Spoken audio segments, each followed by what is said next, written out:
پاک دامن بیبیاں جنہاں دے پردے دا فرشتے بھی حیا کردے سی، ایسی پاک دامن ہستیاں اور او آل میرے مصطفیٰ کریم علیہ الصلوۃ والتسلیم دی کہ جنہاں دی بارگاہ دے اندر جبرائیل آوے تے بغیر دستک دے اندر داخل نہیں ہو سکتا۔ انہاں مبارک ہستیاں دا ذکر کرنا ہے وہ امام علی مقام جنہاں نو اللہ نے سید الشہداء بنایا، بولو سبحان اللہ۔ وہ امام علی مقام 56 سال 56 سال دی عمر اور 10ویں والے دہاڑے صبح تو لے کے ظہر تک اپنے جگر گوشیاں دے جگر پاریاں دے اپنی اکھیاں دے چین دلاں دے قرار دے گوشت دے ٹکڑے اٹھا اٹھا کے اور جسماں دے پرخچے اڑے ہوئے نے انہاں مبارک جسماں نو اٹھا اٹھا کے خیمے اندر لے آ رہے، زبان تے حرف شکایت کوئی نہیں، اکھاں وچ اتھرو نہیں اور ہائے پھائے والی گل نہیں، پائے سبات وچ لغزش نہیں۔ اتنے نوجوان بیٹیاں دے اج کسی دے بیٹے دا ناخن ٹوٹ جائے نا باپ دے سامنے تڑپ جائے، کتنی محنت اور کوشش کرے گا میرے بیٹے دی تکلیف ختم ہو جائے۔ اور جوان علی اکبر بچپن دے اندر 6 مہینہ دا علی اصغر حضرت امام حسن دی نشانی امام قاسم اور پیارے اور جان نثار بھائی حضرت عباس دے بازو نگاہاں دے سامنے قلم ہوئے، امام صاحب شکوہ نہیں کر رہے، اپنے رب دی بارگاہ شکایت نہیں کر رہے، پھر بھی عرض کرتے ہیں الہی وہ صبر دے جس میں خلل نہ آئے، تیروں پہ تیر کھاؤں الہی ماتھے پہ شکن نہ آئے۔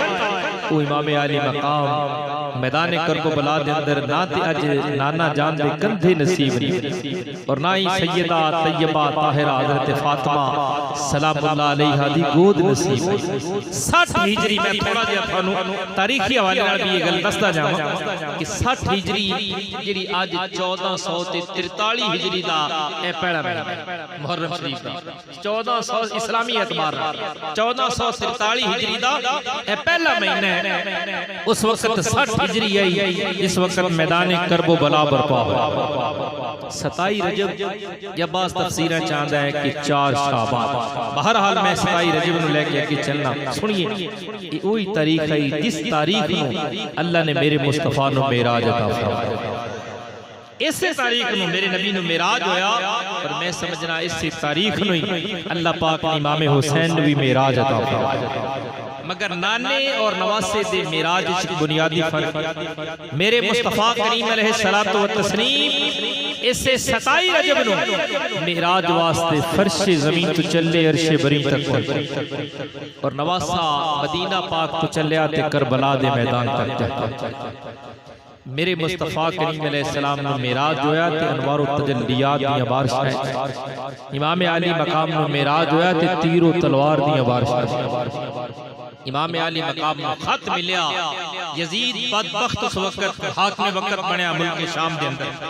ولید اس وقت مدینے دا گورنر سی، وہ دے والے اس نے خط لکھا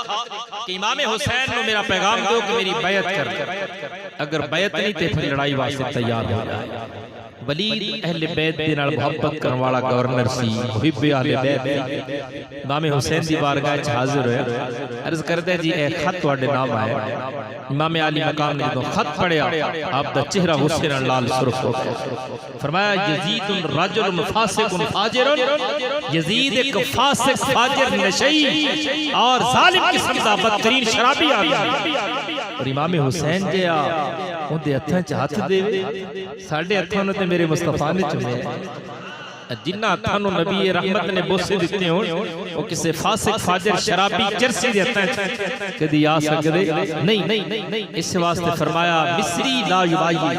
میرے رنگا بندہ چھپ کے بیٹھ کرے پیسے دولت دے لالچ دے اندر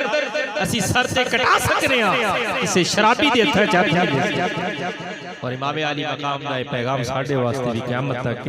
کہ جدوں ووٹ دا انتخاب کرو یا کسی دی انتخاب ہوئے تے انہاں چیزاں تے ضرور نظر رکھنا کرو۔ ساڈے امام نے جو شرابی دی بیعت یا چرسی دی بیعت قبول نہیں کیتی، اسیں جے غلامی دا دعویٰ کرنے ہاں اسیں بھی کسی ایسے شخص دے ہتھاں چ ہاتھ نہ دیں۔ امام علی مقام نوں پھر پیغام ملیا کہ لڑائی واسطے تیار ہو جاؤ، فرمایا اسی دین دی سربلندی واسطے اپنے نانا جان دی دین نو بچاون واسطے ہر قربانی دین واسطے تیار۔ بہرحال مختلف تفسیران کے اندر آندا ہے کہ میرے آقا کریم علیہ الصلوۃ والتسلیم دی آل تے آہستہ آہستہ دباؤ بڑھانا شروع کر دیا 40 بندے بھیجے دارالحکومت وچوں امام علی مقام دے سامنے آئے نے پہلی لڑائی ہوئی آپ نے تلوار میان چوں باہر کڈی اور فرمایا جڑا چاہندا ہے نا میرے بچے یتیم ہو جائیں جڑا چاہندا ہے میری بیوی بیوہ ہو جائے میرے بھائی دے دست و بازو کٹ جان میدان وچ آ جائے کندے نال مقابلہ کر رہے ہو جندیاں رگاں چ حیدری خون دوڑ رہی ہے امام علی مقام نال مقابلہ کرنا ہے جنہاں نو بچپن وچ کشتی دے ڈھنگ جبرائیل علیہ السلام سکھاندے رہے اس ہستی نال مقابلہ بہرحال وقت گزریا امام علی مقام نے رکھتے سفر بنیا رب ذوالجلال دا حکم بھی اسی طرح سے یاد رکھیں جدوں امام علی مقام پیدا ہوئے نا تے جبرائیل علیہ السلام نال ہی مٹی لے کے آئے میرے مصطفیٰ کریم علیہ السلام نے مٹی شیشی چ بند کی تھی سیدہ ام سلمہ رضی اللہ تعالی عنہ مومنہ دی ماں آپ نے جا کے مٹی حوالے کر کے حضور فرماتے ہیں ام سلمہ جی سونا فرمایا جس دن مٹی خون بن جائے گا اس دن میرا حسین میدان کربلا چ ظلمن شہید ہو جائے گا اس مٹی دی حفاظت کرنی امانت رکھنی حضرت سیدہ ام سلمہ رضی اللہ تعالی عنہ آپ نے مٹی سنبھال کے رکھی اور دیکھو نا کہ بندے میں پتہ چل جائے کہ فلاں دن میرے بیٹے تے بہت بڑا امتحان آنا ہے تکلیف ہونی ہے مصائب و آلام دا شکار ہو جائے گا کہ لوگ درود و سلام پڑھان گے قرآن خوانی کران گے ہیں آیت کریمہ دے ورد کران گے مسلسل پڑھائی ہوئے گی وجہ کی دعا مانگ رہے ہیں مولا میرے بیٹے تو امتحان ٹل جائے میرے خاندان میرے گھر تو امتحان ختم ہو جائے میرے مصطفیٰ کریم علیہ الصلوۃ والتسلیم نو امام حسین دے بچپن دے نال جدوں پتہ چل گیا اللہ کریم نے فرمایا سونیا ایس تیرے امام تیرے نواسے حسین دی قربانی ایسا لینی حضور نے کدی یہ دعا نہیں مانگی یا اللہ امتحان ختم کر دے یا اللہ مصائب ٹال دے اے دکھاں دیاں پرچھائیاں دور کر دے بلکہ میرا نبی جدوں بھی دعا مانگدا ہے ایو دعا مانگدا ہے اللہم آت الحسین صبرا و اجرا اے مالک کائنات جدوں امتحان آ جائے میرے حسین میں صبر عطا کرنا صبر دا اجر بھی عطا کر بہرحال ٹائم آ گیا 27 رجب المرجب شریف میں حضرت امام علی مقام امام حسین گھر تشریف لے رات وقت دے آپ نے اپنے اہل خانہ نو حکم دیتا تیاری کر لو ساڈے مدینے تو کوچ کرن دا وقت آ گیا میرے کریم نبی علیہ السلام دی آل نے تیاری شروع کی تھی رکھتے سفر پہ بندے امام علی مقام